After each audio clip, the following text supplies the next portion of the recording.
skidtactical.com. Hey, what's up guys? Joshua6 here from skidtactical.com. Today we're going to be doing a quick review on the Springfield XDM 9mm. This is the full-size FDE version with a threaded barrel.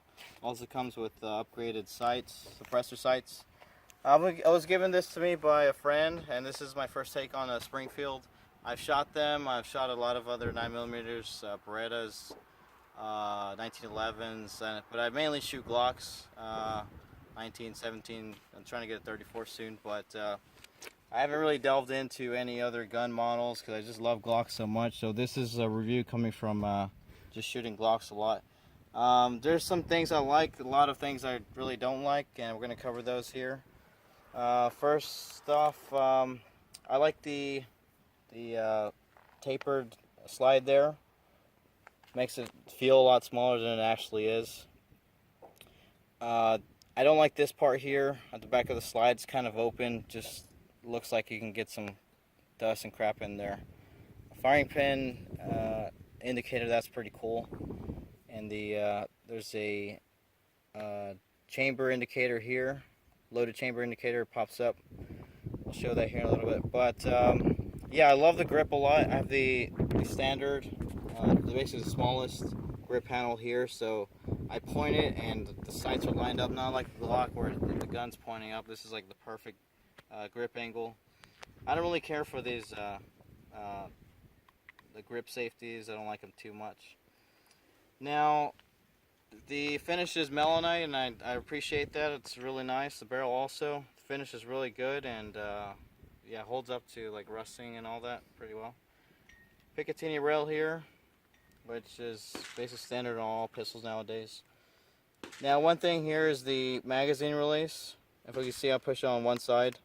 It starts to twist a little bit, and it's just the mechanism they put for a ambi mag release. Here's an empty magazine, just so we can release it on both sides. Now, of course, you do get the ambidextrous part of that, but with a fully loaded mag like this one, removing a fully loaded mag takes quite a bit of force, because it's not just sliding and camming. It's doing this twist, and there's like different levers there, so to allow that ambidextrous release. So I'm going to take it apart here, this lever, which is new to me, and there we go. Pretty simple.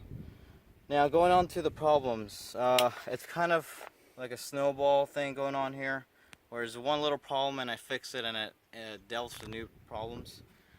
These magazines, they hold 19 rounds, and I like my mags to be loaded all the time. Like, all my mags are loaded at home. I don't like to, like I have a Vepr 12 I'm really not getting into as much because it's, I guess you would consider it a range gun where you could only load it when you're shooting it. I like to have my mags ready to go.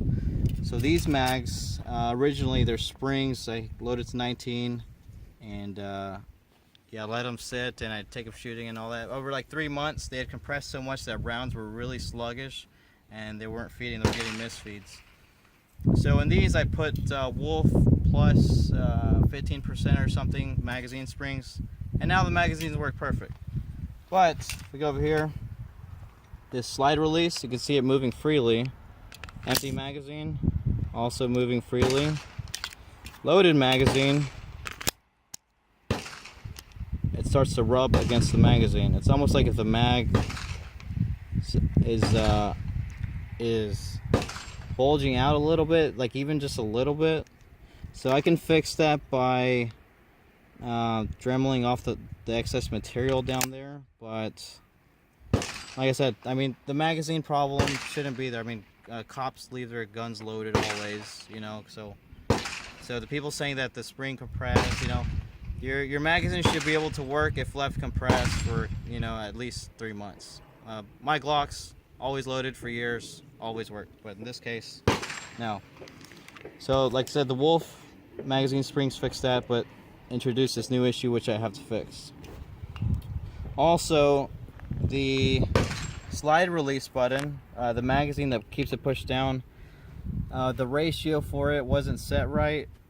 It was too it was too strong.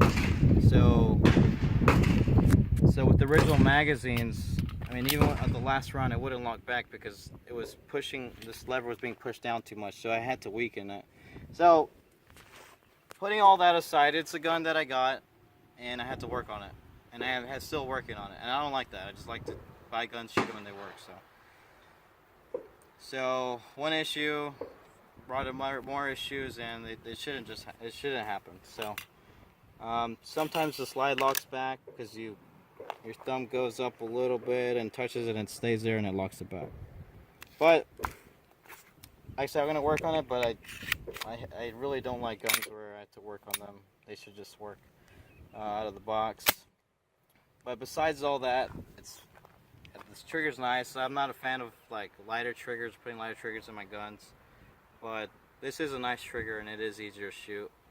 The gun's heavier. The sights are really good. I can shoot this gun very accurately. It's the most accurate handgun I could shoot, which that's the fun part of it. So as far as the handgun goes, it's more of a range gun for me right now until I can get it working like it should have been working out of the factory. So we just got like 30 rounds here. This is an empty mag for demo, but I'm gonna go over and shoot. It's at this target here, about 15 yards away. So we can get back on the right here. So like I said, it's not too much of a heavy gun. The recoil is really nice. It's a really good suppressor host compared to Glock. The recoil spring is strong and the barrel stays locked for a little bit longer, and it doesn't get a lot of port pop. So it's a really excellent suppressor host. It's a really quiet gun. So I'm gonna take some shots with it. So there's a loaded chamber indicator right there.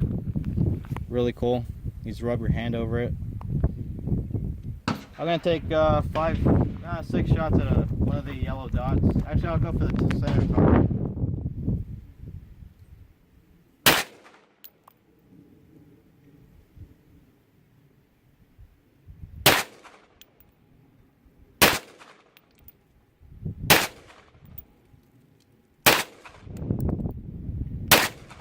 Check it out. The first shot I waited a little bit just to see where I was hitting.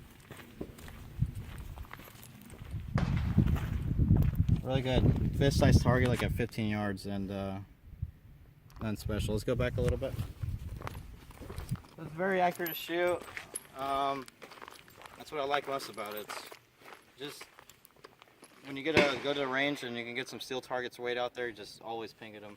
I go for another dot. The wind's moving me a little bit right now.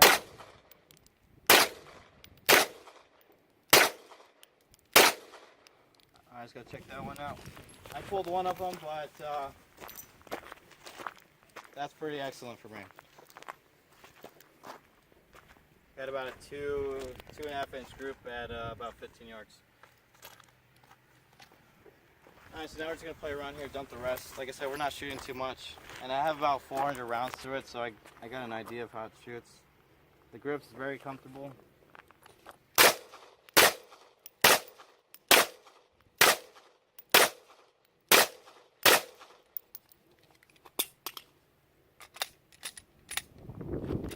There we go. Okay, coming in here. So, loaded magazine, so the slide this shouldn't be happening, you know? But because it's having that friction issue, this is happening. So gonna fix that problem. But here we go.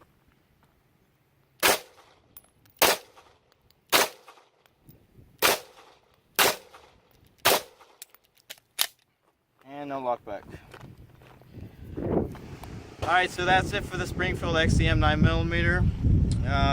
Fun range gun is all I see it as right now.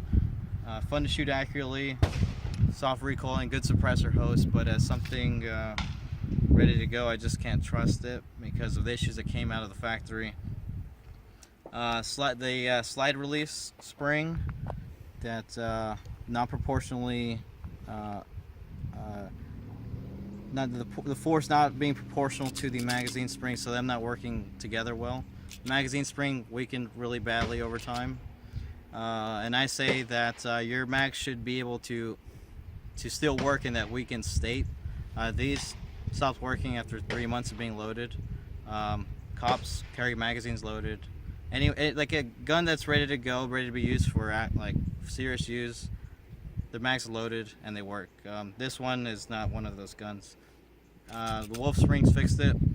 Brought in some other issues, and then the friction going on there with the magazine release. It just I know I could fix it with the Dremel, but then you get into like why is this going on, you know? So it shouldn't be happening. Remember, guys, Croatian gun, Springfield name on it. A lot of people forget that part.